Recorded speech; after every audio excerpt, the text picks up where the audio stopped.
अध्ययनशील बिल्कुल बने रहिए विद्यार्थियों। यह आपके लिए बहुत ही जरूरी होगा।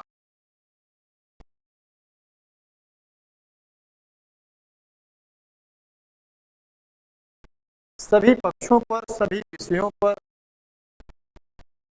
बिल्कुल उसके कॉन्सेप्ट को समझने का प्रयास करिएगा। फैक्चुअल तैयारी नहीं करनी चाहिए। जब भी तैयारी करिए, जिस किसी भी टॉपिक को पकड़िए, बिल्कुल उसके बेस में जाइए, उसके कॉन्सेप्ट को पूरे समझ लीजिए, उसकी जमीन क्या है। क्योंकि फैक्ट भी तभी ठहरता है जब कॉन्सेप्ट बेस होता है। इसलिए आप लोगों से हमारा सिर्फ यही कहना है, एक बड़े भाई की ही नाते मान, तो कॉन्सेप्ट को पकड़िए। कोई भी सब्जेक्ट हो, हिस्ट्री हो, पॉलिटिक्स, इकोनॉमी, राजस्थान, कॉन्स्टिट्यूशन, जो कुछ भी हो, जिस किसी भी सब्जेक्ट को पकड़िए, उसकी बेस को जरूर पकड़िए। ऊपर ऊपर उड़ने से अच्छा है कि हम थोड़ा ही चलें, जमीन पर चलें। हमारे कहने का ऐसे यही है कि कंसेप्चुअल तैयारी जरूरी है और वही सार्थक है। फैक्चुअल आपको नहीं होना है, आप कंसेप्चुअल। चलिए आगे चलते हैं। और अपने विषय क्रम में हम मगध को देख रहे हैं, हम मगध को उभार रहे हैं, बाहर निकाल रहे हैं। वह मगध जो हम उत्तर वैदिक काल में देखते हैं, तो वो आर्य संस्कृति के प्रभाव क्षेत्र से बाहर था। वहां एक राजवंश, हर्यक वंश इस छठी शताब्दी ईसा पूर्व में दिखाई देता है। और उस राजवंश का जो संस्थापक हुआ, बिंबिसार, उसने मगध को एक ऐसे ट्रैक पर लाकर खड़ा किया कि अब मगध गति पकड़ा, और यह गति उसको बहुत दूर तक ले जाती है। यह मगध जो सिमटा हुआ है, जो मात्र दो तीन जनपदों के भौगोलिक क्षेत्र को लिए हुए था, गया और पटना, कुछ थोड़ा सा हिस्सा शाहाबाद जनपद का, आधुनिक बिहार का वह एरिया, एक ऐसा समय आया कि उस मगध ने वर्तमान हिंदुस्तान की सीमा का भी अतिक्रमण कर लिया। चंद्रगुप्त मौर्य के काल तक आते आते एक ऐसे अखंड भारत का निर्माण हुआ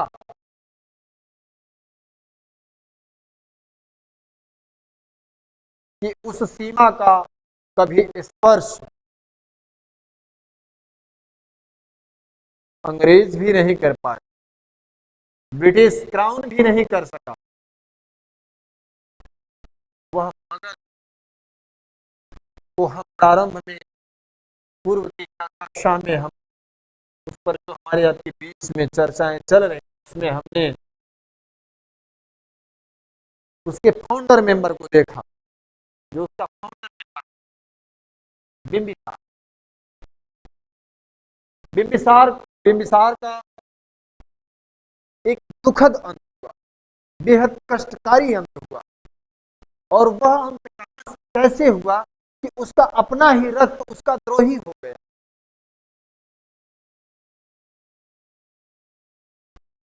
तो उस दुर्धर्ष साम्राज्यवादी शासक का अंत बेहद खेदजनक। बिंबिसार के अंत के बाद मगध पर जिस नवीन शासक का आविर्भाव हुआ वह कोई और नहीं, बिंबिसार का ही अपना रक्त था, और जो इतिहास में अजात शत्रु के नाम से जाना गया। अजात शत्रु।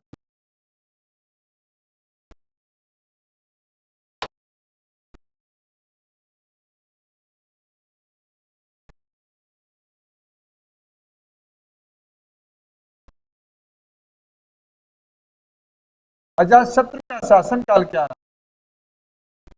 तो 492 बीसी से लेकर 460 बीसी तक अजातशत्रु ने शासन किया। इतिहास में इसी अजातशत्रु को कुणिक नाम से भी जाना जाता है। कुणिक, कुणिक नाम से भी इसे जाना जाता है।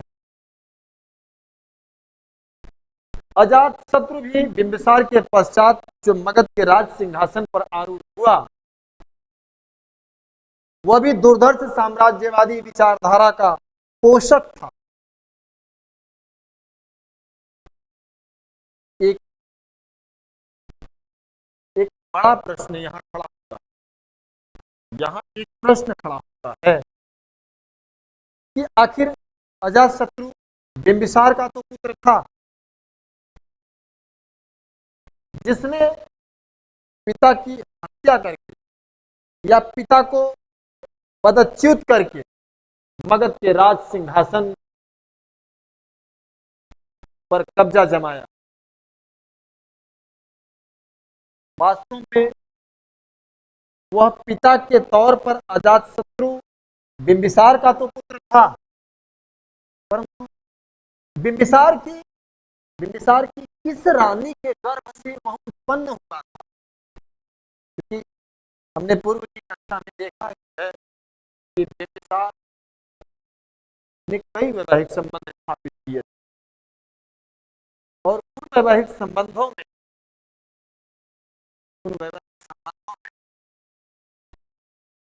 कुशल की राजकन्या कुशला देवी, लिच्छवी राजकन्या चेलना, मद्र देश की बेहद ही रूपवती राजकन्या खेमा, तो तीन तो प्रमुख रूप से हमारे सामने दिखाई ही देती हैं, परंतु साथ ही साथ बौद्ध ग्रंथ महावंग यहाँ तक कहता है कि बिंबिसार की 500 रानी थी। तो अजातशत्रु आखिर बिंबिसार की किस रानी के गर्भ से उत्पन्न हुआ था, यहाँ यह विचारणी एक प्रश्न खड़ा होता है। तो बौद्ध ग्रंथों और जैन स्रोतों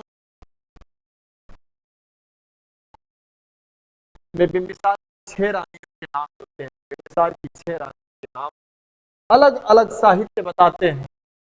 अब वो साहित्य बौद्ध और जैन दोनों मिलकर यह निर्धारित करते हैं कि बिंबिसार की कुल 6 रानियां थी, जिनमें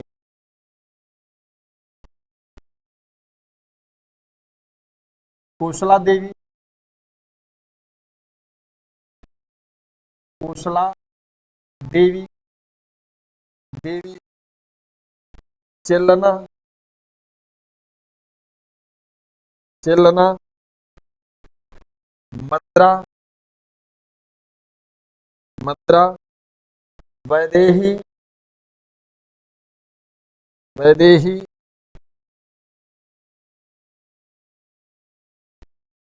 वासवी, वासवी और त्रिभद्रा, त्रिभद्रा। ये 6 रानियों के नाम विभिन्न प्रकार के ग्रंथों में मिलते हैं। खुश जातक, खुश जातक और मूसिक जातक, मूसिक जातक साथ ही साथ संयुक्त निकाय, संयुक्त निकाय, निकाय, ये तीन साहित्यिक ग्रंथ, ये तीन साहित्यिक ग्रंथों से पता चलता है कि बिंबिसार की कोसला देवी के गर्भ से अजातशत्रु का जन्म हुआ था। ये तीन साहित्यिक ग्रंथ ये बताते हैं कि अजातशत्रु की माता का नाम कोसला देवी, परंतु कोसला अजातशत्रु की माता हो सकती है? यहां एक बात विचारणी हो जाती है, क्योंकि जब अजातशत्रु मगध के राज सिंहासन पर आसीन हुआ तो अजातशत्रु के इस कृत्य के चलते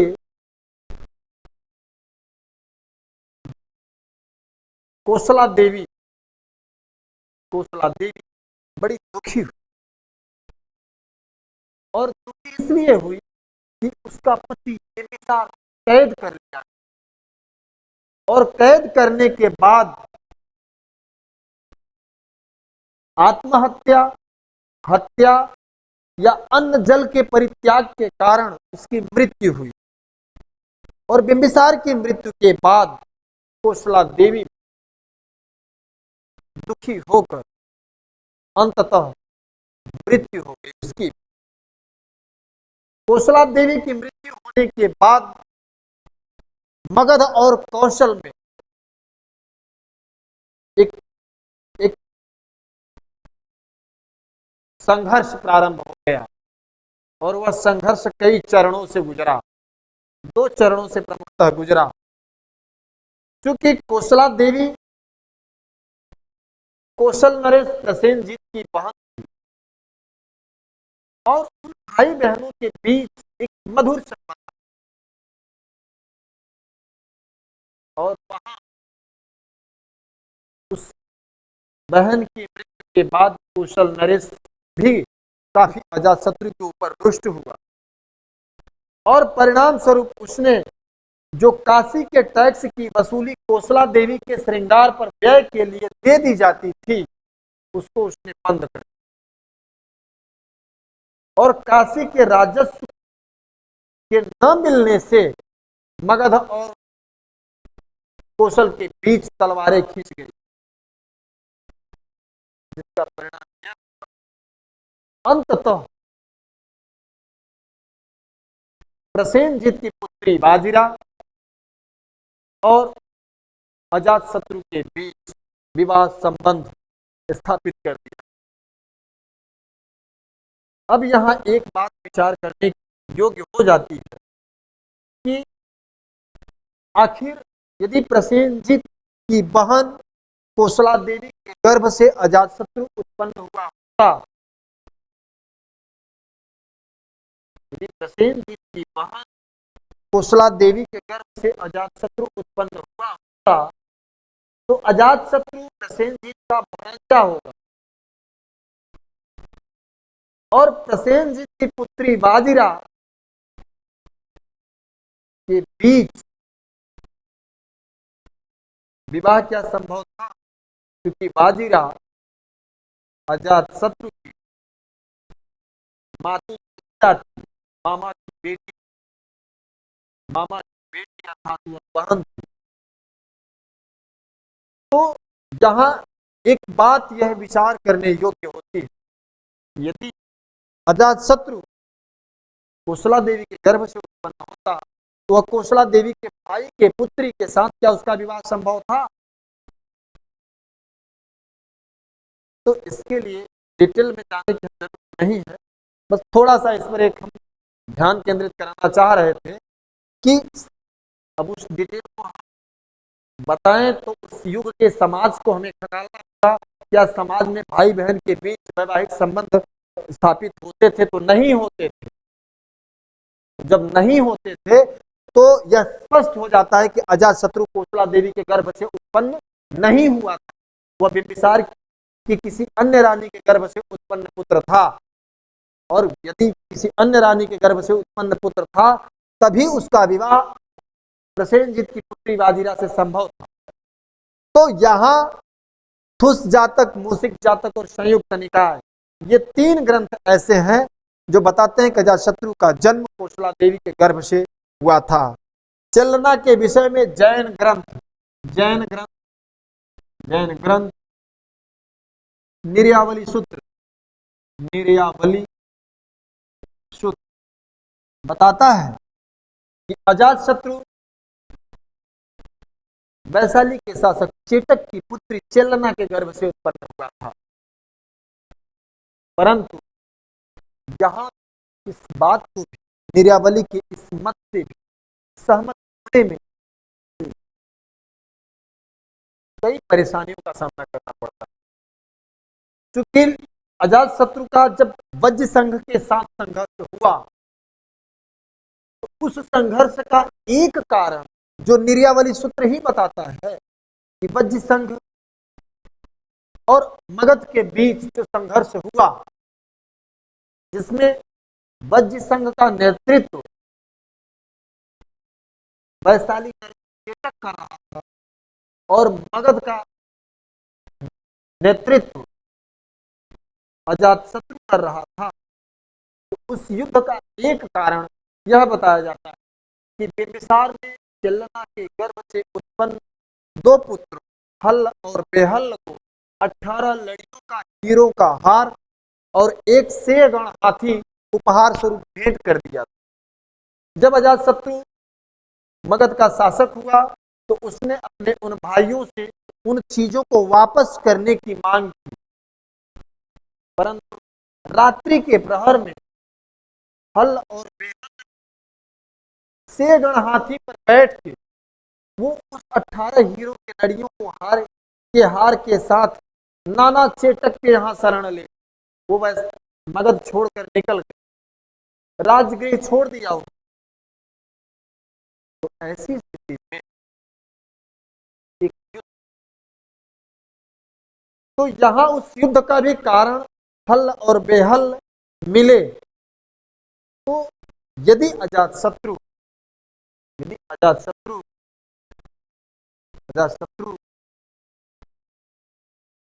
हल और बेहल उसके सगे भाई रहे होते या चेटक जैसे हल और बेहल के सगे नाना थे, अजातशत्रु के भी सगे नाना थे, तो इतना बड़ा झगड़ा जो 16 वर्षों तक जो युद्ध चलता रहा, जिसमें कई बार उतार चढ़ाव आए और उस युद्ध का अंतिम निर्णय वैशाली के या वज्र संघ भेदन के साथ समाप्त हुआ, वो उतना दूर तक न जाता। तो उस बात से भी सहमत होने में थोड़ी कठिनाई महसूस होती है कि जैन ग्रंथ निर्यावली सूत्र की बताई हुई बात कि अजातशत्रु वैशाली के शासक चेटक की पुत्री चेलना के गर्भ से उत्पन्न हुआ था, बात को स्वीकार कर थोड़ी झिझक महसूस होती है। फिर तीसरी बात मद्रा के विषय में आती है। तो यही संयुक्त निकाय जहां एक ओर अजातशत्रु की माता का नाम कोशला देवी बताता है, वहीं दूसरी ओर वह संयुक्त निकाय मद्रा को भी संयुक्त निकाय में ही एक अन्यत्र स्थल पर आगे चल के अजातशत्रु की माता का नाम मद्रा बताता है। मद्रा अर्थात मद्रा के विषय में हम क्या कह सकते हैं कि मद्रा अर्थात मद्र देशोत्पन्ना, जो संयुक्त निकाय कहता है वह उससे पता चलता है कि मद्रा अर्थात मद्र देशोत्पन्ना। मद्र देश में कौन उत्पन्न हुई? तो मद्र देश में बिंबिसार की रानी मद्र देश में उत्पन्न कौन हुई? मद्र देश की कौन सी राजकुमारी के साथ बिंबिसार ने विवाह किया था? तो मद्र देश की राजकन्या का नाम खेमा, अर्थात मद्रा अर्थात मद्र देशोत्पन्ना अर्थात खेमा, इसी को क्षेमाती है। अर्थात अजातशत्रु खेमा के गर्भ से उत्पन्न हुआ था, ऐसा संयुक्त निकाय मानता है। फिर एक अन्यत्र स्थल पर मूल सर्वास्तिवादी विनय, मूल सर्वास्तिवादी विनय, दिव्यावदान, दिव्यावदान और महापरिनिब्बान सूत्र और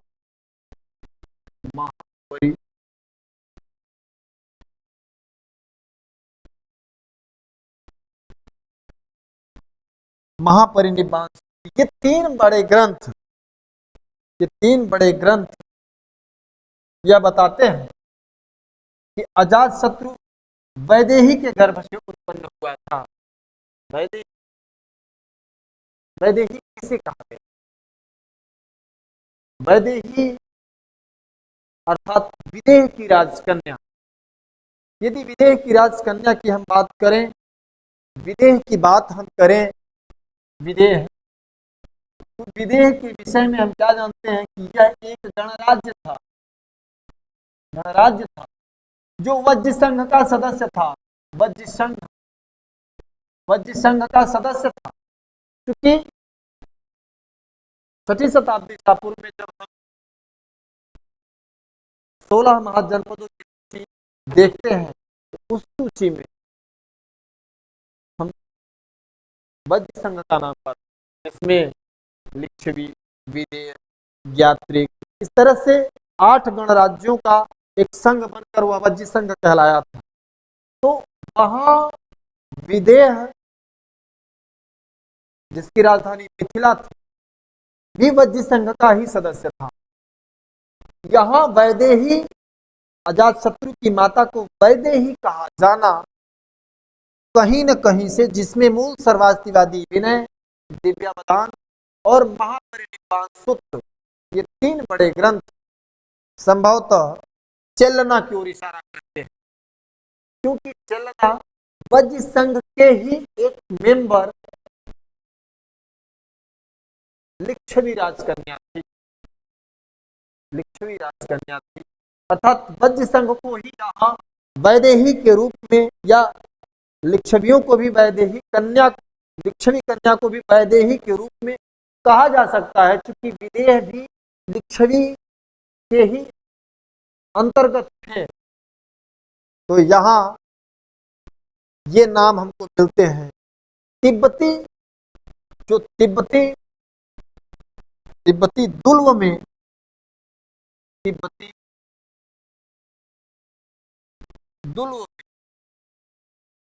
दुल्व साहित्य में हमको अजातशत्रु की माता का नाम वासवी मिलता है। तिब्बती बौद्ध दुल्व में अजातशत्रु की माता का नाम वासवी मिलता है। वहीं एक अन्य तिब्बती साहित्य, तिब्बती ग्रंथ में अजातशत्रु के माता का नाम श्रीभद्रा भी मिलता है। तो इस तरह अजातशत्रु बिंबिसार रानी के गर्भ से उत्पन्न हुआ था, यह बिल्कुल स्पष्ट नहीं हो पाता। अलग अलग ग्रंथ अलग अलग रानियों को अजातशत्रु की माता होने का गौरव प्रदान करते हैं। यहाँ सबसे मूल विषय हमारे लिए आज यह हो जाता है कि बौद्ध साहित्य अजातशत्रु के योगदान के विषय में क्या मानता है। अजातशत्रु किन परिस्थितियों में मगध राज सिंहासन का वारिस हुआ, मगध साम्राज्य का उत्कर्ष में अजातशत्रु की क्या भूमिका रही, उसका क्या रोल रहा। तो बौद्ध साहित्य स्पष्ट बताता है कि अजातशत्रु को किन परिस्थितियों में मगध की राजगद्दी मिली, यहाँ दो बातें आती हैं। बौद्ध ग्रंथ, बौद्ध ग्रंथ एक अलग विचार देता है। बौद्ध ग्रंथ का मानना रहा है कि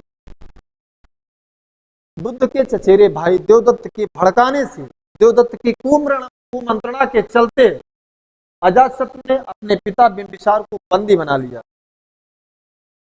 जो बौद्ध साहित्य कहता है कि अजातशत्रु ने देवदत्त की कुमंत्रणा के चलते अपने पिता बिंबिसार को बंदी बना और बंदी बनाकर उन्हें कारागार में डाल दिया और उसी कारागार में बिना अन्न जल के बिंबिसार की यह बात बौद्ध। फिर दूसरी ओर एक अन्य मत आता है जैन ग्रंथों का। जैन ग्रंथ ये क्या मानते हैं? जैन ग्रंथ की मानसिकता क्या रही है? क्योंकि जैन ग्रंथ कहीं न कहीं से, जैन ग्रंथ कहीं न कहीं से अजातशत्रु का बचाव करता हुआ दिखाई देता है। अर्थात जैन साहित्य अजातशत्रु का पक्षपात करते हुए दिखाई देते हैं। अजात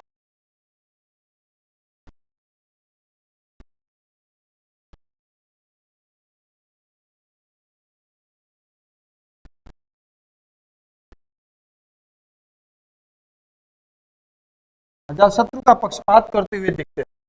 जैन साहित्य कहा जाता है कि बिंबिसार के कारागार में वो ये नहीं मानते हैं कि बिंबिसार की हत्या की गई, जहां बौद्ध ग्रंथ यह मानता है कि बिंबिसार का मर्डर हुआ और उसकी जिम्मेदारी अजातशत्रु पर गई, क्योंकि अजातशत्रु की कैद में रहते हुए उसकी मृत्यु। वहीं दूसरी ओर अर्थात अजातशत्रु को यहाँ बौद्ध ग्रंथ पितृहंता मानता है, स्वीकार करता है। वहीं दूसरी ओर जैन ग्रंथ अजातशत्रु का बचाव करता है, पक्ष लेता है। और जैन ग्रंथ में से पता चलता है कि कहा जाता है कि जब बिंबिसार कारागार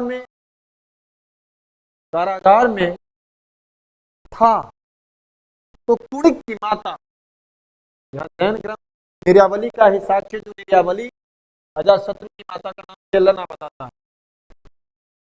तो यहाँ जैन ग्रंथ निर्यावली से पता चलता है कि बिंबिसार जब कारागार में था, कुणिक की माता चेलना बिंबिसार का पूरी निष्ठा, पूरी भक्ति के साथ उसने उसकी सेवा की। यहां तक कि एक बार बिंबिसार की उंगली, पूरी उंगली पस से, मवाद से भर गई और उस उंगली में बेतहासा दर्द था, पीड़ा थी। उस पीड़ा को शांत करने के लिए उसकी रानी चेलना ने बिंबिसार की उंगली को मुंह में डालकर उसके पस को मुंह से खींच लिया था, चूस लिया, ताकि कुछ पस के बाहर निकलने से बिंबिसार की पीड़ा स्थिर पड़े, उसे आराम से। जब यह बात कुणिक को पता चली, अर्थात अजातशत्रु को पता चली, वह बिल्कुल उद्विग्न हो उठा, वह विचलित हो गया, अशांत हो गया और वह तत्क्षण वह हाथ में एक गदा लेकर, लौह गदा लेकर वह कारागार की ओर दौड़ा।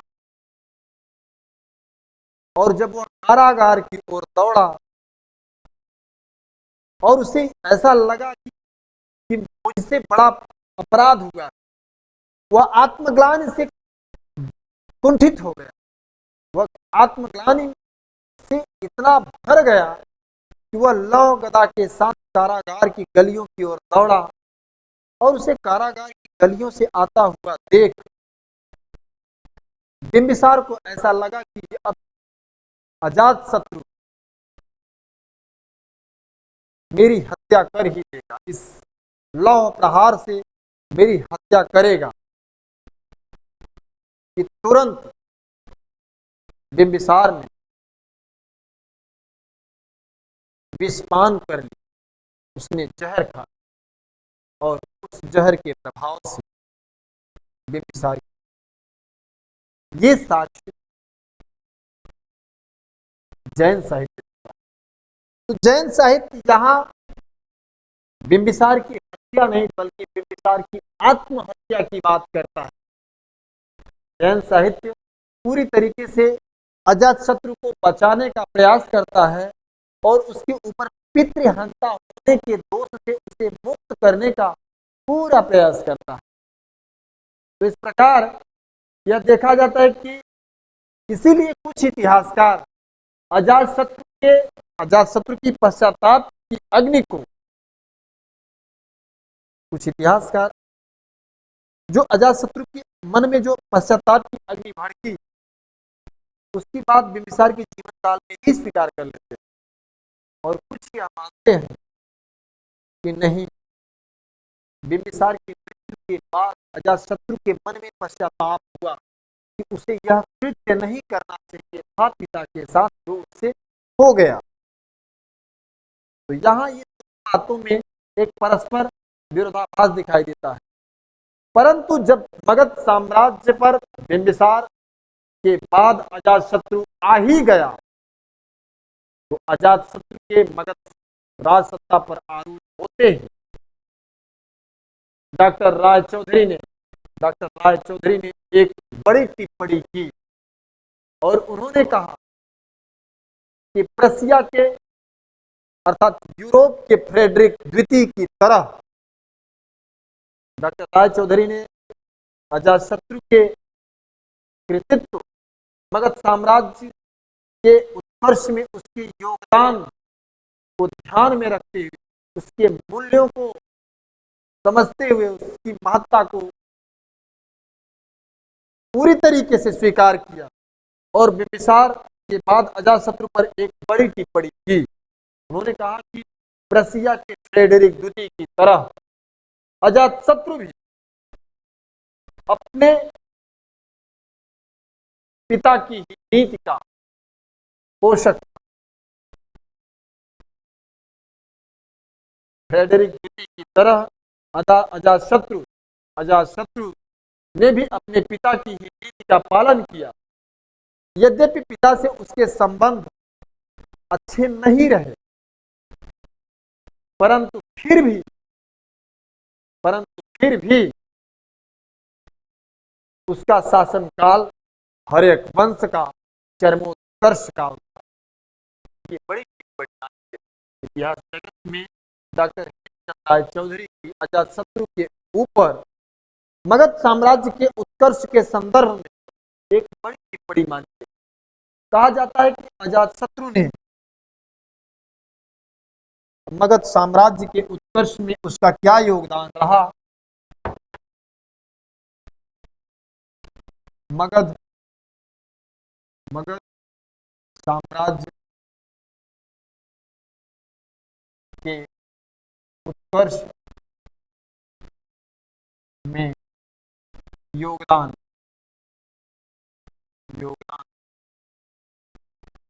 तो योगदान के संदर्भ में डॉक्टर एच सी राय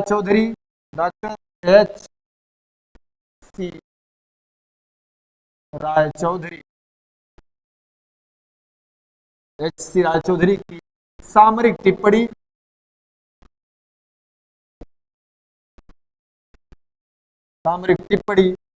बहुत कुछ कह गई, परंतु यहाँ उस टिप्पणी के आधार पर क्या देखते हैं, हमें क्या दिखलाई पड़ता है? तो हमें दिखलाई पड़ता है कि अजातशत्रु ने मगध के विस्तार में सिर्फ कौशल को ही नतमस्तक नहीं किया था, उसने सिर्फ कौशल को ही नतमस्तक नहीं किया, अपने अपने कृत्य से, अपने कर्मों से उसने मगध साम्राज्य के उत्कर्ष के लिए उसने सिर्फ कौशल को नतमस्तक कौशल को ही नतमस्तक नहीं किया, उसने सिर्फ और सिर्फ काशी का ही, उसने काशी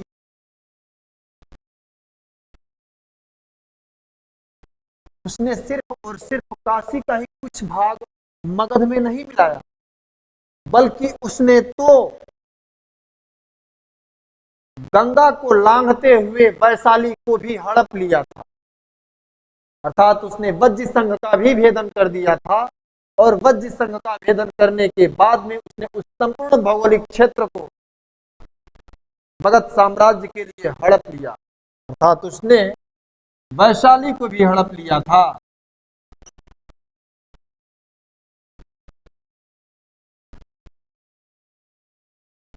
हड़प लिया था।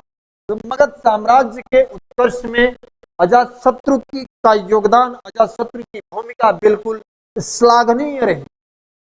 उसकी भूमिका आंग पाना प्रारंभिक दौर में किसी के लिए भी सामर्थ्य ठहराव नहीं दे पाती। यह स्पष्ट नहीं हो पाता कि कोई भी ऐसा दुर्धर्ष साम्राज्यवादी विचारधारा का शासक आया हो और उस कालखंड में उसने अजातशत्रु के कृत्यों को लांघा हो। मगध साम्राज्य के उत्कर्ष में सबसे पहली बात आती है कि कौशल से युद्ध, अजातशत्रु को कौशल से युद्ध करना पड़ा। सबसे पहली बात आती है कि मगध साम्राज्य के उत्कर्ष के लिए उसको कौशल से युद्ध करना पड़ा। कौशल से युद्ध पहला।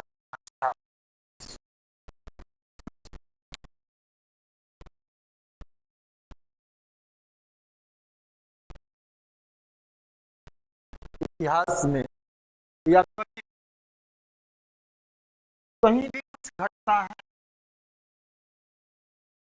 तो बुद्ध के प्रतीत समुत्पाद के आधार पर भी यदि देखा जाए तो बिल्कुल वह प्रैक्टिकल था कि जो कुछ भी घटता है उसके पीछे, उसके पहले कुछ कारण होते हैं और उन कारणों के चलते कोई घटना घटती, और जब घटना घट जाती है तो उस घटना का कुछ परिणाम आता है, और जब परिणाम आता है तो परिणाम का कुछ प्रभाव भी पड़ता है। कहीं भी पड़े, इधर पड़े उधर पड़े, कहीं भी पड़े, लेकिन प्रत्येक घटना के परिणाम आते हैं और परिणाम के प्रभाव पड़ते हैं।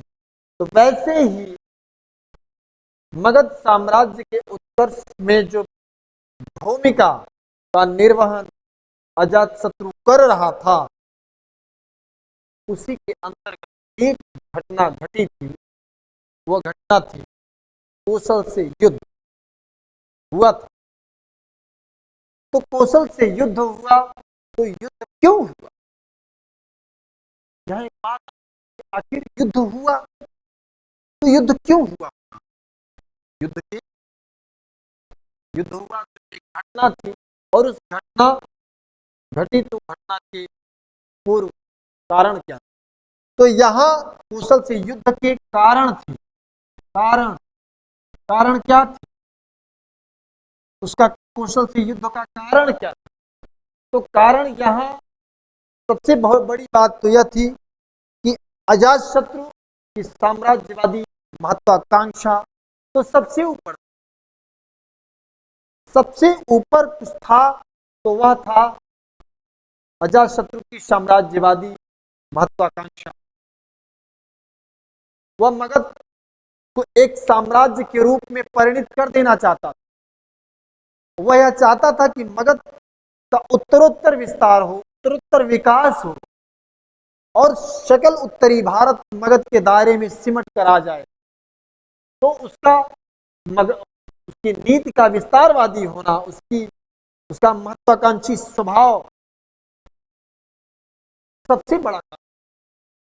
फिर दूसरी बात, हम कौशल पर यदि दृष्टिपात करें तो कौशल पर हमें इस समय हमें प्रसेनजीत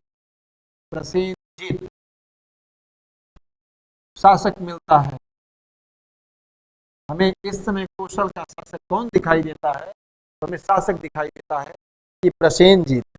और बिंबिसार के शासनकाल तक हम क्या देखते हैं कि बिंबिसार के शासनकाल तक मगध और कौशल एक दूसरे के रक्त संबंधी, दोनों के बीच में वैवाहिक संबंध है और एक मधुर संबंध में दोनों ही महाजनपद आबद्ध हैं, बंधे हुए। महत्वाकांक्षी दोनों थे, विस्तारवादी दोनों थे, परंतु इन दोनों के बीच में आपसी विस्तार नहीं। इसके पूर्व के शासनकाल में जब हम प्रसेनजीत और प्रसेनजीत के समकालीन बिंबिसार को देखते हैं तो बिंबिसार के समय तक दोनों ही महत्वाकांक्षी, दोनों ही विस्तारवादी नीति के पोषक भी है, परंतु ये दोनों एक दूसरे के लिए विस्तारवादी और महत्वाकांक्षी नहीं। ये दोनों एक दूसरे के लिए एक सहृदय संबंधित, जो रक्त संबंध से बने। परंतु यहाँ अजातशत्रु ने उन संबंधों को तोड़ दिया। पिता की हत्या, पिता के साथ दुर्व्यवहार करके उसने कौशल को मगध के लिए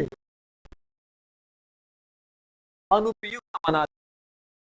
तो कारण में सबसे बड़ी बात आती थी कि बिंबिसार की मृत्यु के साथ जो पहला कारण मिलता है वो पहला कारण है कि बिंबिसार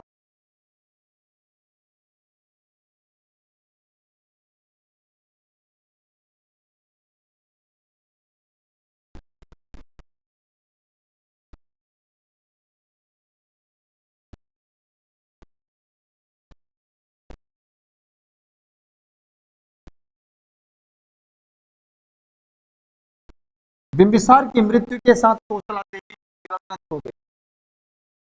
वह कौशला देवी जो प्रसेनजीत की बहन और प्रसेनजीत कौशल का शासक था, कौशला देवी के दिवंगत हो जाने के उपरांत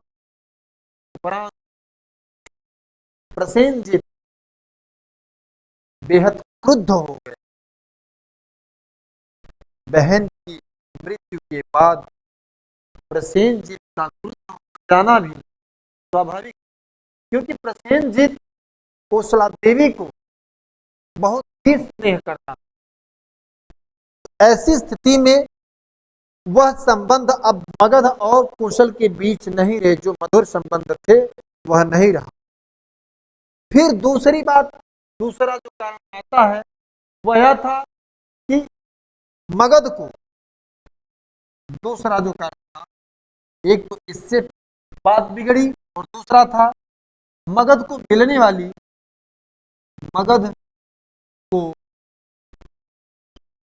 मिलने वाली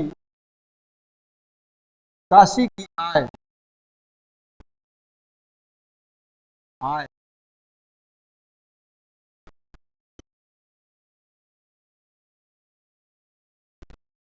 काशी को जो राजस्व वसूल कर, काशी की राजस्व को वसूल कर जो प्रत्येक वर्ष मगध को दे दी जाती थी, भेज दी जाती थी, जो 1,00,000 स्वर्ण मुद्राएं थी, वह कौशल के द्वारा बंद कर। क्योंकि प्रसेनजीत का मानना था कि कौशला देवी के श्रृंगार पर व्यय की जाने वाली वह धनराशि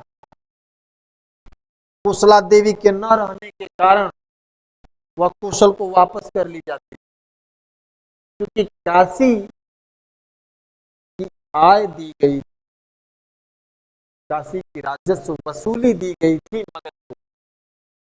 और इस प्रकार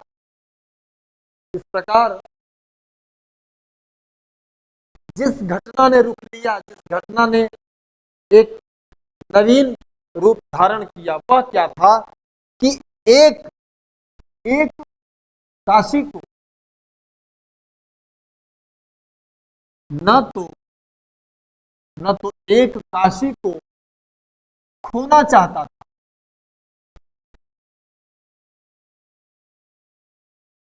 था और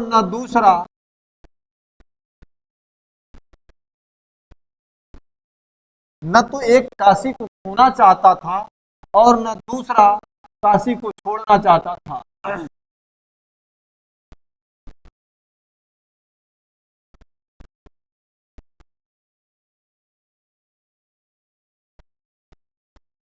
अर्थात कौशल अपनी काशी को खोना नहीं चाहता था। वह नहीं चाहता था कि काशी चली जाए, और दूसरी ओर मगध जो काशी को पा गया था वह काशी को छोड़ना नहीं चाहता। तो एक खोना नहीं चाहता था और दूसरा छोड़ना नहीं चाहता था। किसी बात को लेकर दोनों ही विस्तारवादी महाजनपदों में तलवारें तन गई, और तलवारों के तन जाने के कारण घटनाएं उत्तरोत्तर घटने लगी। इन दोनों ही बातों को लेकर बिंबिसार की मृत्यु के साथ कोसला देवी का दिवंगत हो जाना और कोसला देवी के दिवंगत हो जाने से प्रसेनजीत का बिल्कुल क्रुद्ध हो जाना स्वाभाविक। इसने एक बड़ा फैक्टर का काम किया। और दूसरी ओर मगध को जो मिलती थी राजस्व काशी की वसूली करके, वह मगध को तो मिलती नहीं थी, वह मिलती थी कोसला देवी को। और जब कोसला देवी ही नहीं तो उसके न देने का, उसको दे देने का प्रश्न ही नहीं उठता था। इसी बात को लेकर अब कौशल अपनी काशी को खोना नहीं चाहता। वह चाहता था कि काशी उसको वापस मिल जानी चाहिए। उसकी काशी की राजस्व वसूली जो होती है वह अब उसके ही राजकोषों में स्थिर हो जानी चाहिए। वह जो मगध को ट्रांसफर कर दी जाती थी उसको रोक दिया गया। और मगध जिसको 1,00,000 स्वर्ण मुद्राएं प्रत्येक वर्ष मिलती थी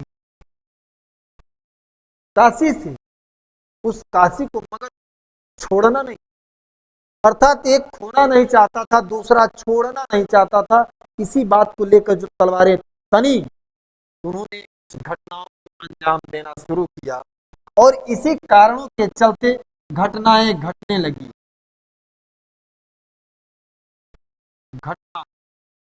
घटना क्या घटती है कि कौशल और काशी के बीच दो महत्वपूर्ण दौर की लड़ाइयां हुई।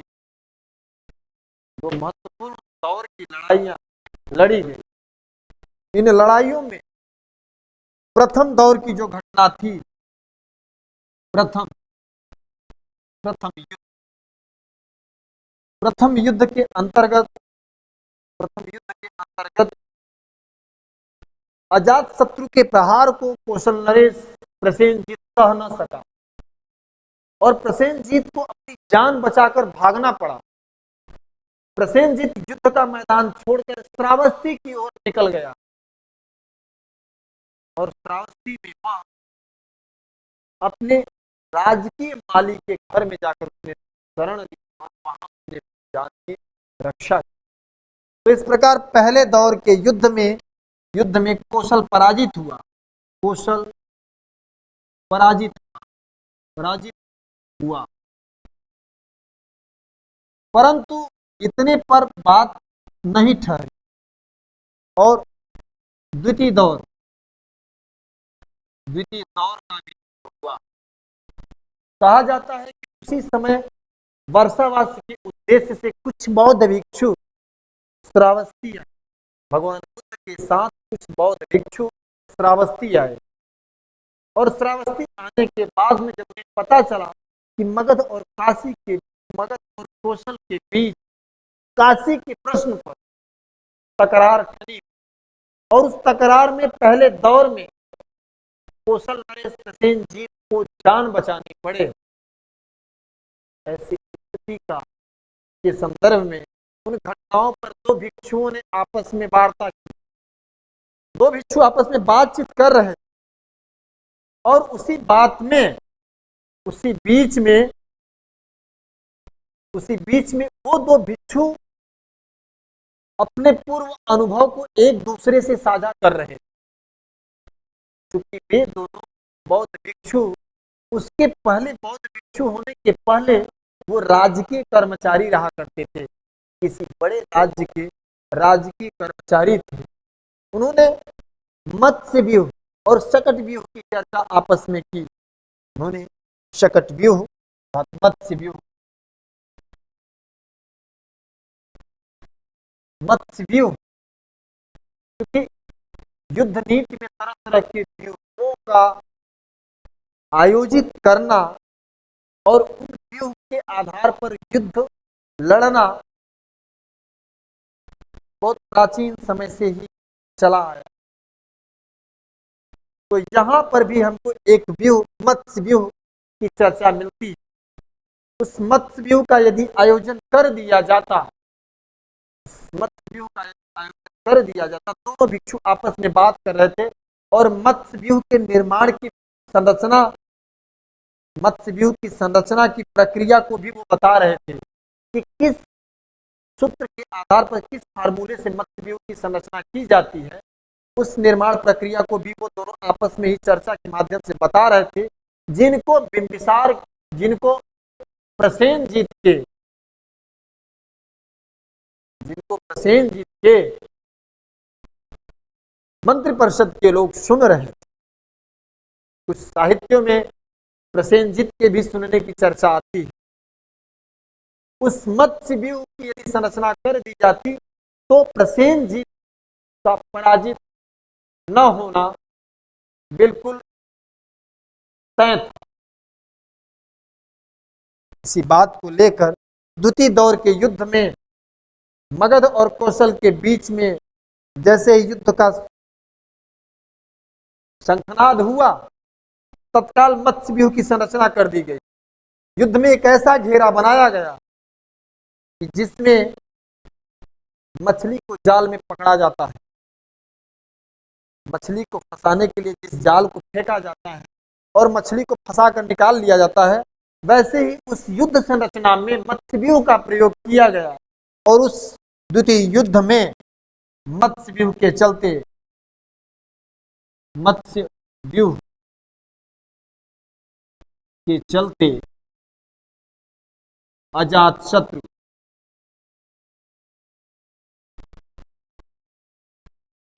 मछली की भांति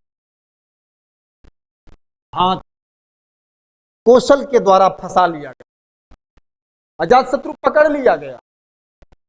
अर्थात इस दूसरे दौर में कौशल का पलड़ा भारी पड़ा और मत्स्य व्यूह की संरचना में अजातशत्रु को घेर कर पकड़ लिया गया।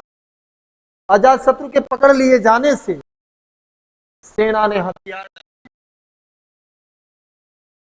अब अजातशत्रु को पकड़कर जहां से कौशल की राजधानी श्रावस्ती ले जाया गया और कौशल की राजधानी श्रावस्ती के कारागृह में अजातशत्रु को कैद कर दिया गया। अजातशत्रु के कैद कर देने के बाद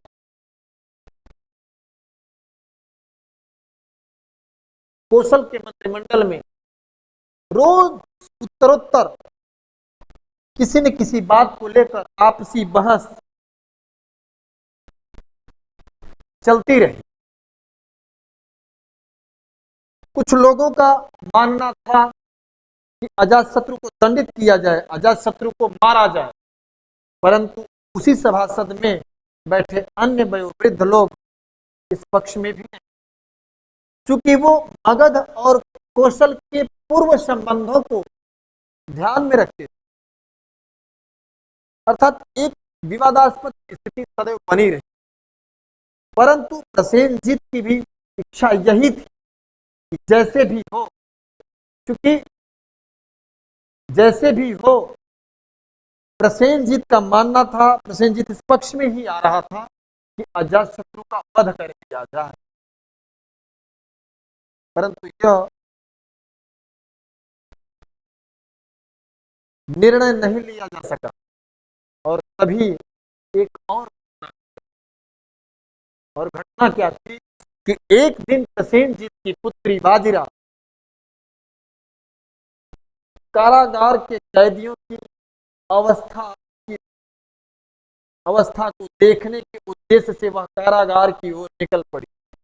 अपने अन्य सहयोगी सखियों के साथ वह कारागार की गलियों से गुजरी और तब तक उसकी नजर एक दैदीप्यमान युवक के चेहरे पर पड़ी और वह नजदीक जाकर उसने जानने की चेष्टा की कि यह कौन।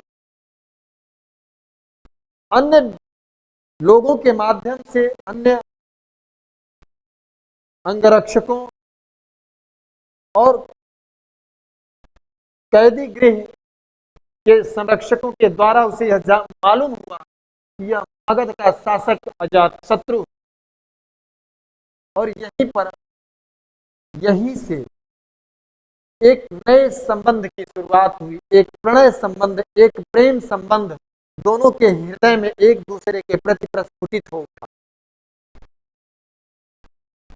और अब प्रायः बाजीरा, प्रसेनजीत की पुत्री राजकुमारी बाजीरा कैद गृह, बंदी गृह जा जाकर अजातशत्रु से प्रायः मिलने लगी। और एक दिन यह पर्दा उठा और बात प्रसेनजीत के कानों तक, कौशल के मंत्रिमंडल तक पहुंच गई। कौशल के मंत्रिमंडल तक पहुंच जाने के बाद उपरांत प्रसेनजीत बिल्कुल क्रोधित हो उठा। वह तत्क्षण अजातशत्रु को मार देना चाहता था, परंतु कौशल के वयोवृद्धों के द्वारा समझाए बुझाए जाने के बाद उसने अपना फैसला और निर्णय बदल दिया। यह माना गया कि कौशल और मगध के बीच पूर्व से ही मधुर संबंध रहे हैं, और यह भी माना गया कि मगध कौशल का ब्याहता रहा है, और यहां भी वही चीजें घट रही, अर्थात उस पुराने संबंधों को एक नवीनीकरण दिशा दे देने के लिए लगभग लोग राजी हो गए। और इसी बीच मगध और कौशल में पुनः एक बार फिर वैवाहिक संबंध स्थापित कर दिया गया और अजातशत्रु का विवाह बाजीरा के साथ कर दिया गया। बाजीरा के साथ अजातशत्रु का विवाह कर दिया जाना और उसके बाद में काशी को अस्थायी रूप से हमेशा के लिए मगध को दे दिया। मगध को काशी मिल गई और काशी को लेकर मगध और कौशल के बीच जारी हुए झगड़े का अवसान हो गया और यहां से मगध ने विस्तारवादी क्रम में अपना दूसरा कदम अस्थायी रूप से आगे बढ़ा दिया। पहला कदम अंग विजय, अंग को विजय करने के बाद बिंबिसार ने अंग के भूगोल का अतिक्रमण किया और यही काशी मिल जाने से मगध की पश्चिमी सीमा और फैली और काशी स्थायी रूप से मगध का हिस्सा बना दिया गया। तो इस दूसरे युद्ध के बाद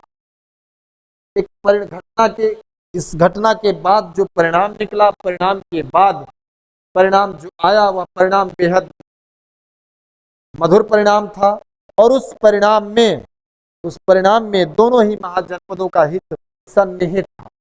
फिर उसका जो परिणाम निकला कि कौशल और मगध एक दूसरे के अंतः संबंधी हो।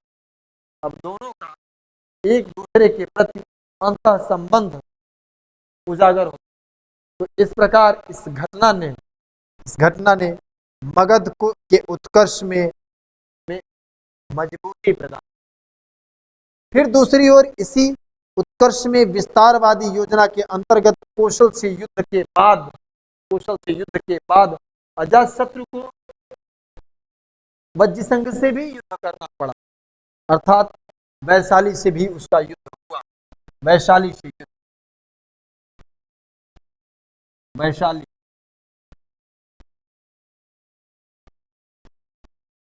वज्जिसा,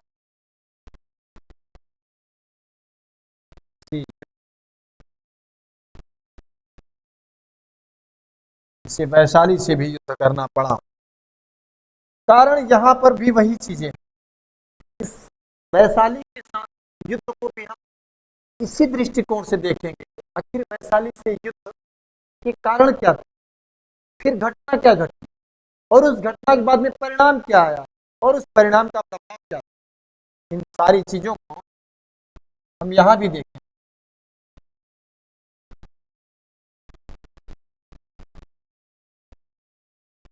वैशाली से युद्ध, युद्ध का कारण क्या था, युद्ध का कारण, कारण इसके भी कारण दो दिखाई देते हैं, दो कारण। पहला कारण, पहला कारण हल और बेहल का चेलना के पुत्र के पुत्र हल और बेहल,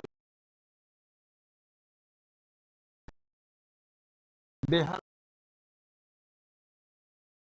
का दो वस्तुओं के साथ यहां भाग जाना, एक 18 लड़ियों लड़ियों वाला हीरो का,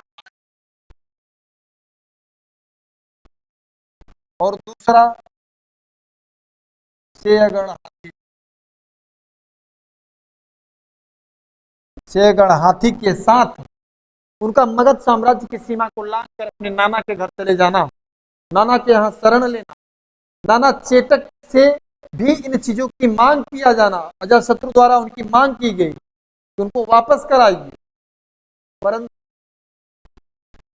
परंतु अजातशत्रु की मांग के उपरांत भी,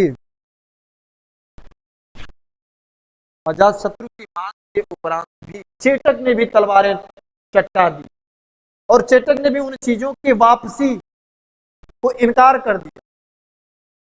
चेटक का इनकार कर देना अजातशत्रु को अंदर ही अंदर चुभ गया। और दूसरा कारण जो मिलता है, दूसरा कारण गंगा,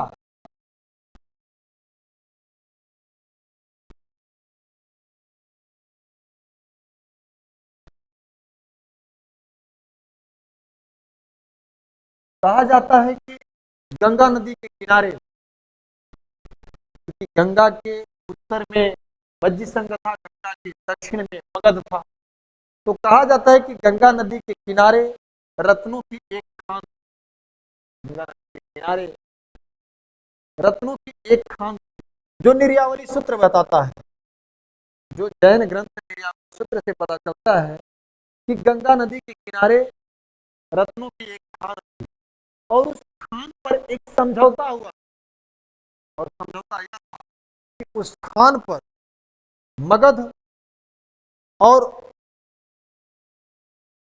वैशाली दोनों का बराबर का हिस्सा था। परंतु यहां लिच्छवियों ने, वैशाली के लिच्छवियों ने उस समझौते को भंग कर दिया, और भंग करने के साथ ही उस रत्नों की खान पर उन्होंने एकाधिकार स्थापित कर दिया। उन्होंने समझौता भंग करके उस रत्नों की खान पर पूरा अपना अधिकार कर लिया। अधिकार चलते जो परंपराओं से बात चली आ,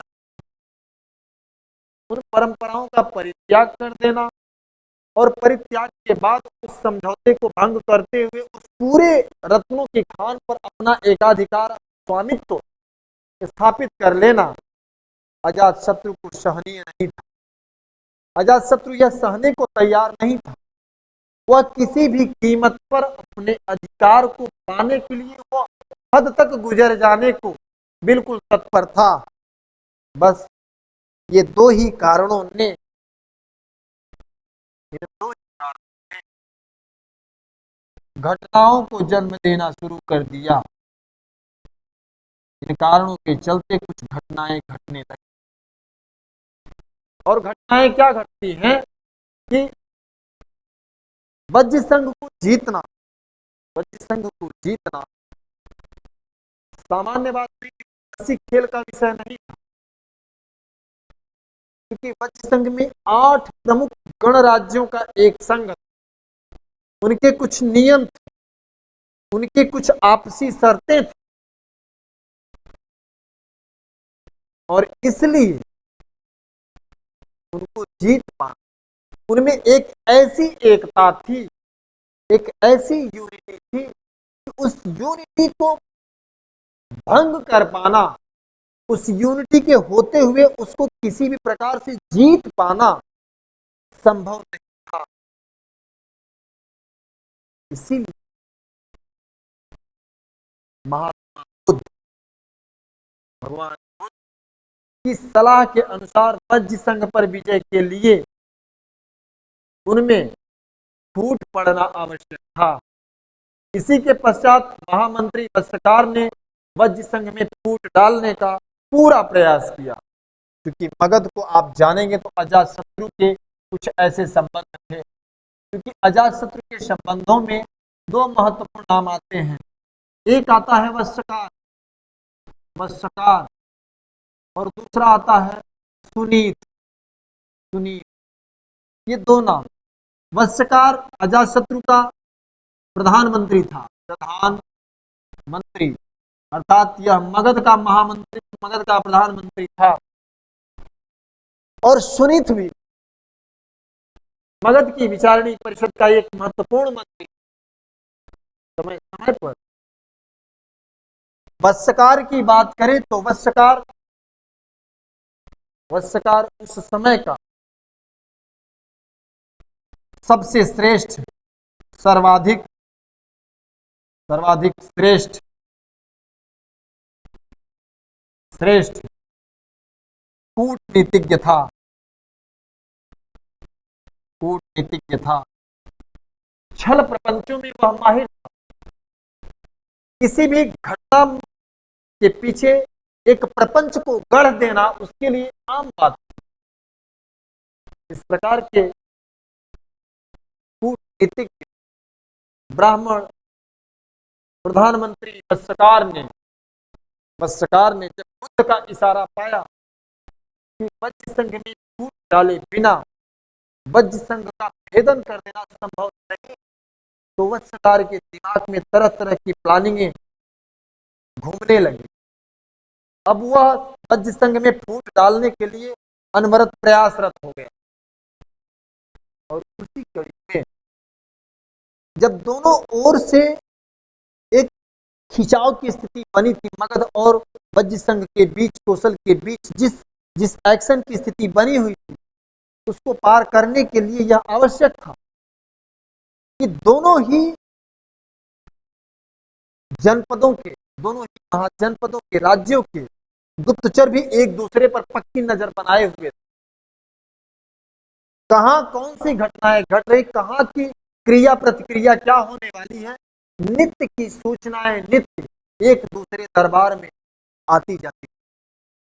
इसी बीच वस्त्रकार और अजातशत्रु के बीच एक स्वांग रचा गया।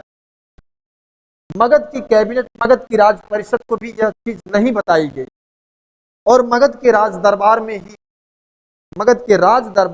ही वस्त्रकार और शासक अजातशत्रु के बीच में कहा सुनी हुई, और कहा सुनी इस स्तर पर चली गई कि उसने एक बड़े विद्रोह और झगड़े का रूप ले लिया। वस्त्रकार के ऊपर कई तरह के लांछन लगाए गए, और उन लांछनों को झटकता हुआ वह अपनी स्वामी भक्ति की दुहाई देता रहा। इसी बीच में तलवारें खींच गई, तलवार भी खींच ली गई, और तलवार खींच ली मगध नरेश अजातशत्रु ने। मगध की पूरी मगध का पूरा राज दरबार सन्न रह गया, परंतु मगध का राज दरबार सन्न नहीं था। मगध के राज दरबार में घटने वाली घटनाओं पर भी, मगध के राज दरबार में जो स्वांग रचा जा घटनाएं घट रही थी, उस पर भी वैशाली के गुप्तचरों की नजर। यहां से वत्सकार को देश निकाला दे दिया गया। सूर्योदय के पहले पहले उसको आगाह करते हुए चेतावनी दी गई कि बस सूर्योदय होते ही यदि मगध साम्राज्य की सीमा में दिखाई दे गया तो उसके सर को उसके धड़ से अलग कर दिया जाएगा। वत्सकार मगध की सीमा को नहीं लांघ सका था कि उसके पहले मगध के राज दरबार में घटने वाली इस घटना की सूचना सीमा के बाहर जा और वज्र संघ में इस बात का खुलासा हो चुका था कि मगध के राज दरबार में पूर्व रात में ऐसी घटनाएं घटी और वहां यह चीज हो चुका है।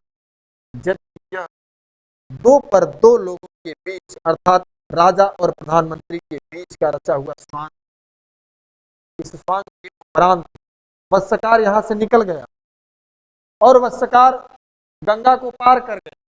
गंगा को पार कर वह उत्तर की दिशा की ओर बढ़ने लगा और उत्तर की भूमि में जिस पर वह कदम चाल बढ़ा रहा था वह भूमि वज्र संघ की। वहां वैशाली के लिच्छवियों का शासन था।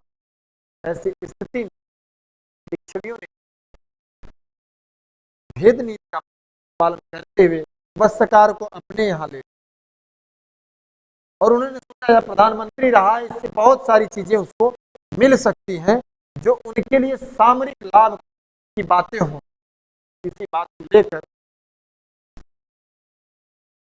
वज्र संघ ने वैशाली अपने राज दरबार में वत्सकार को स्थान दे दिया।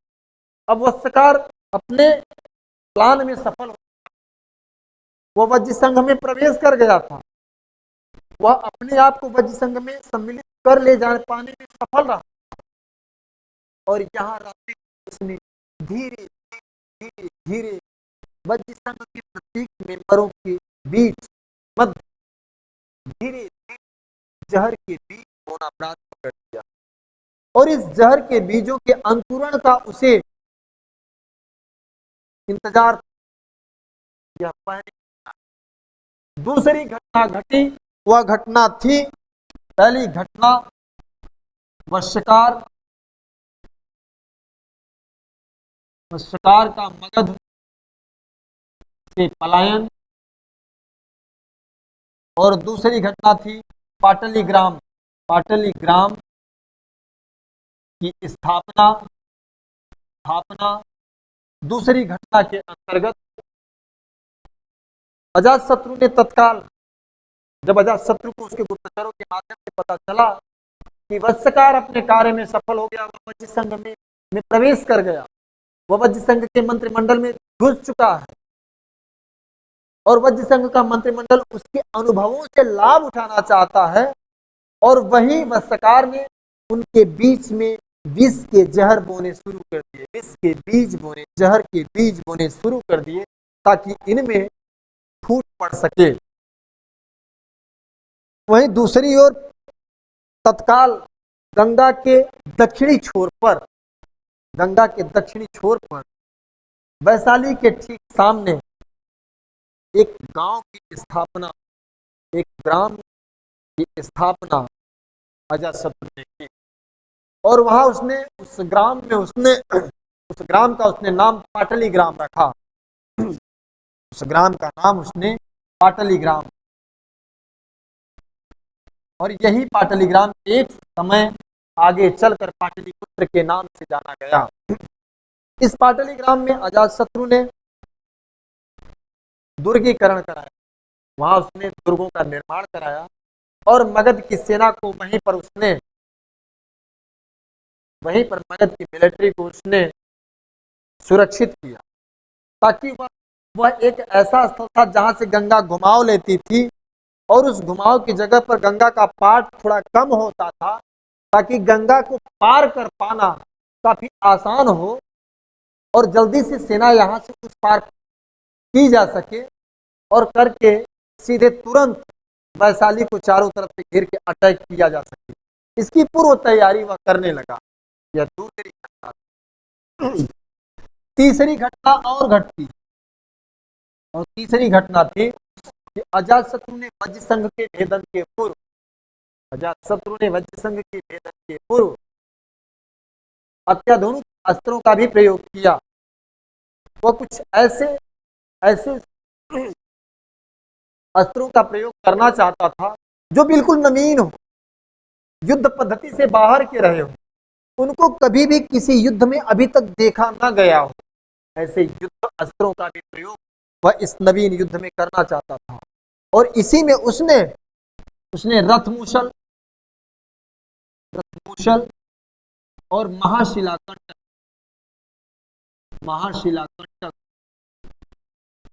कंटक जैसे दो विशाल, दो नवीन अत्याधुनिक अस्त्रों का भी प्रयोग इस युद्ध में किया।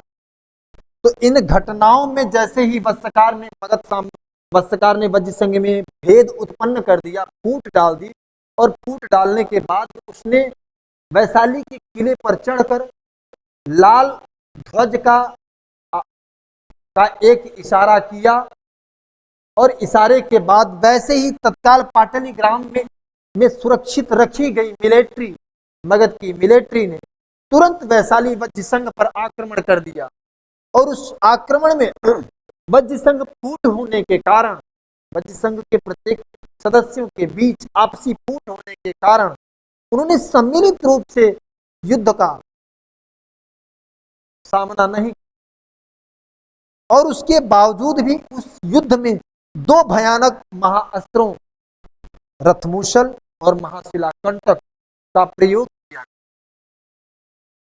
और ये रथमूषल और महाशिलाकंटक के प्रयोग से एक इतनी बड़ी हानि, इतनी बड़ी क्षति, जन क्षति इस वज्र संघ के युद्ध में हुई कि बहुत से लोगों के मन मस्तिष्क के भाव बदल गए।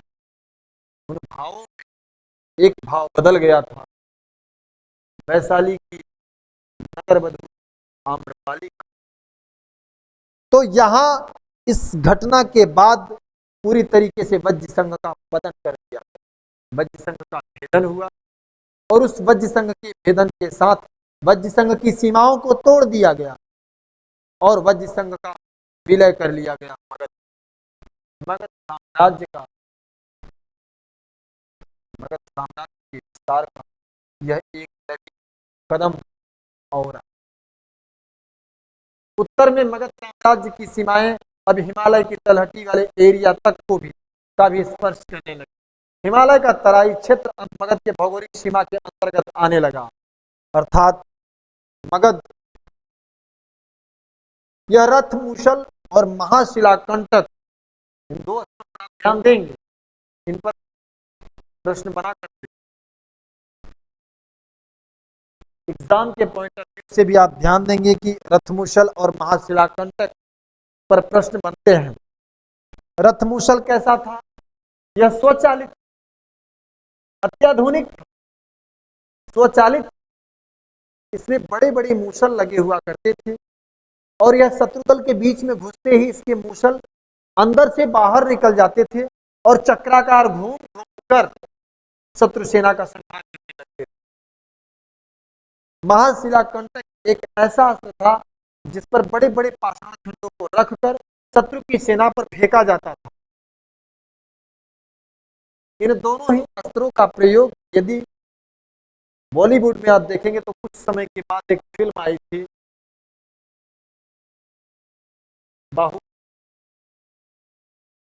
बाहुबली में इन दोनों ही महाअस्त्रों को माहिष्मती की सेना की ओर से दिखाया गया। इनका पहली बार किसी बॉलीवुड में प्रदर्शन किया गया है तो बाहुबली। तो रथमूषल और महाशिलाकंटक जैसे अत्याधुनिक अस्त्रों का प्रयोग पहली बार शत्रु के द्वारा वज्र संघ के साथ युद्ध में, वैशाली के युद्ध में किया। तो यह मगध साम्राज्य के उत्कर्ष के लिए यह बेहद बेहद महत्वपूर्ण युद्ध साबित हुआ। वैशाली तथा उसके मित्रों अजातशत्रु की प्रबल वीरता और वत्सकार की प्रबल कूटनीति के चलते वत्सकार की प्रबल कूटनीति और अजातशत्रु की प्रबल वीरता के चलते वैशाली के साथ एक दीर्घ काल तक चलने वाले 16 वर्षीय एक बड़े युद्ध के बाद वैशाली का भेदन संभव हो पाया और वैशाली के भेदन के साथ इस युद्ध में अंततः विजय श्री अजातशत्रु के हाथ लगी। वैशाली तथा उसके मित्रों को विघटित व समाप्त करने के लिए मगध के वत्सकार आदि राजनीतिज्ञों ने ऐसा कोड, ऐसा ऐसा विचार डॉक्टर रायचौधरी ने यहाँ भी दिया। उन्होंने कहा कि वैशाली और वज्र संघ के अन्य सदस्यों के बीच फूट डालते हुए उनको समाप्त करने के लिए मगध के वत्सकार आदि अन्य कूटनीतिज्ञों ने मैकियावेली से काम किया। मगध को जीतने जितना मगध का वैशाली को अपने में विलय कर लेना जो उसने सदैव से सोच रखा था वह सिद्ध हुआ। परिणाम इसका यह निकला कि अंग विजय और काशी प्राप्ति के पश्चात वैशाली विजय के रूप में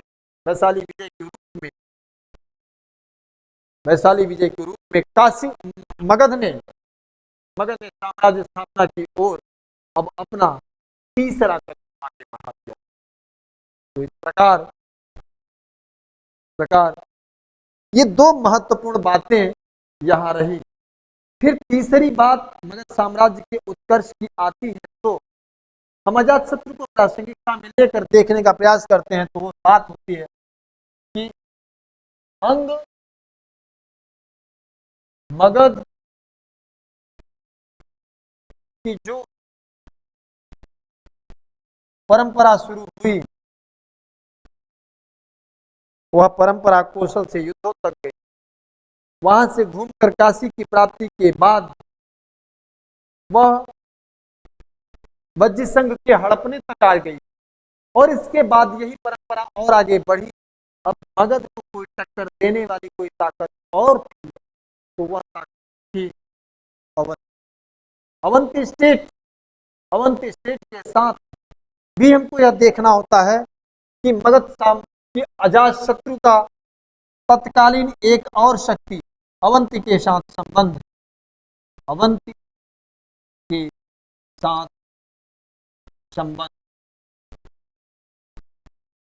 के साथ उसके संबंध कैसे है, यह भी बात हमारे लिए बहुत जरूरी है। अब मगध का प्रबल प्रतिद्वंदी यदि कोई स्टेट बच रहा था तो वह स्टेट था अवंती। क्योंकि कौशल उसके बीच मधुर संबंध स्थापित हो गए, वज्र का भेदन कर दिया गया, अंग को